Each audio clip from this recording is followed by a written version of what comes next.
It begins with the sound of a door crashing open, the kind of slam that echoes off concrete walls and sends dust dancing in the air. In a dimly lit hallway of the Luzerne County Correctional Facility, deputies lead a man in shackles toward an interview room.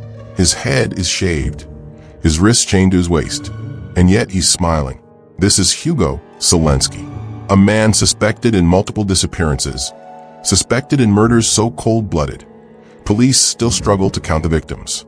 And today, investigators hope he will finally reveal what happened to a young woman who vanished without a trace nearly 2 decades earlier. Her name was Cindy Song. Cindy was a 21-year-old Penn State student, bright, cheerful, ambitious. She was studying integrative arts and loved fashion, music, and the nightlife of State College, Pennsylvania. Born in Seoul, South Korea, she had moved to Virginia as a teenager before enrolling at Penn State. Her friends described her as fun-loving but responsible, a person who could go out all night and still be up early to study. But on one cold night in 2001, she simply disappeared. And what makes this case even more chilling is that it began on a night meant for fun and laughter. It was Halloween, October 31st, 2001.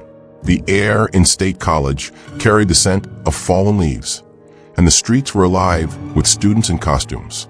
Cindy was dressed as a Playboy bunny.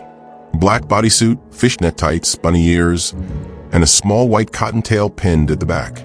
She had gone out with 2 friends, Stacy and Lisa, to a series of Halloween parties.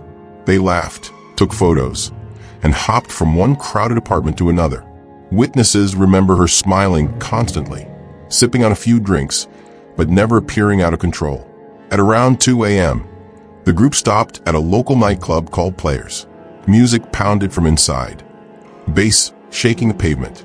They stayed for a short while before heading to an after-party at an apartment just outside campus. By 4 a.m., Cindy told her friends she was tired and ready to go home. A friend offered her a ride and dropped her off at her apartment complex in the early hours of November 1st. That was the last confirmed sighting of her alive. Police would later learn that Cindy's purse, containing her phone and makeup, was found inside her apartment. But her false eyelashes, the same ones she'd been wearing that night, were left on a table, as if she had begun to take off her costume. There was no sign of a struggle, no forced entry, just absence. It was as if she had stepped outside for a moment and vanished into the freezing Pennsylvania night.